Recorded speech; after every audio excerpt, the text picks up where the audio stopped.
हाणे ख़बर शामिल कंदासीं सुल्तानकोट खां, जिते हुमायूं शरीफ़ में साड़ियुनि जे देरे खे बाहि लॻी वई आहे। अहम ख़बर अवां ताईं पहुचायूं पिया सुल्तानकोट खां, जिते हुमायूं शरीफ़ में साड़ियुनि जे देरे खे बाहि लॻी वई आहे, जंहिंजे नतीजे में लखें रुपयनि जो नुक़सानु थियो आहे।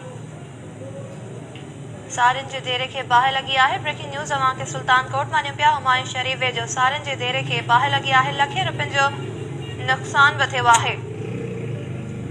बिल्कुल नाज़रीन, अहम ख़बर अवां ताईं पहुचायूं पिया सुल्तानकोट खां, जिते हुमायूं शरीफ़ वेझो साड़ियुनि जे देरे खे बाहि लॻी आहे, जंहिंजे नतीजे में लखें रुपयनि जो नुक़सानु थियो आहे।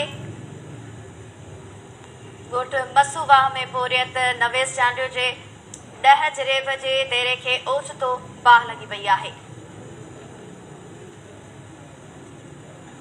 इतला बावजूद फायर ब्रिगेड अमलो न पहुतो आहे। ॻोठाणा पंहिंजी मदद पाण बाहि विसाइण में रुधल आहिनि।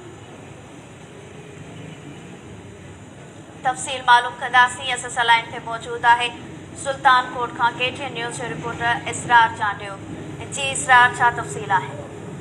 जी, सुल्तानकोट भरिसां अमन शरीफ़ जे ॻोठ मसूआ में पुरतहारी नवीस चांडे जे सुपर साड़ियुनि जे 10 जरेब जे अनाज जे देरे खे ओचितो बाहि थी, जंहिं सबबि लखें रुपयनि जो नुक़सानु थी वियो। राब्तो करण ते पुरतहारी नवीस चांडियो ॿुधायो त 200 मण सुपर साड़ियुनि जे देरे खे ओचितो बाहि लॻी वई, जंहिं सबबि लखें रुपयनि जो नुक़सानु थियो आहे।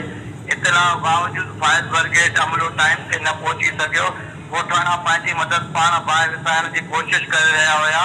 बोरियत मूजिब कंहिंसां ज़ाती दुश्मनी न आहे, देरे खे ओचितो बाहि लॻी वई आहे। जी, वॾी महिरबानी नाज़रीन, इसरार चांडियो असांखे तफ़सील ॾिना।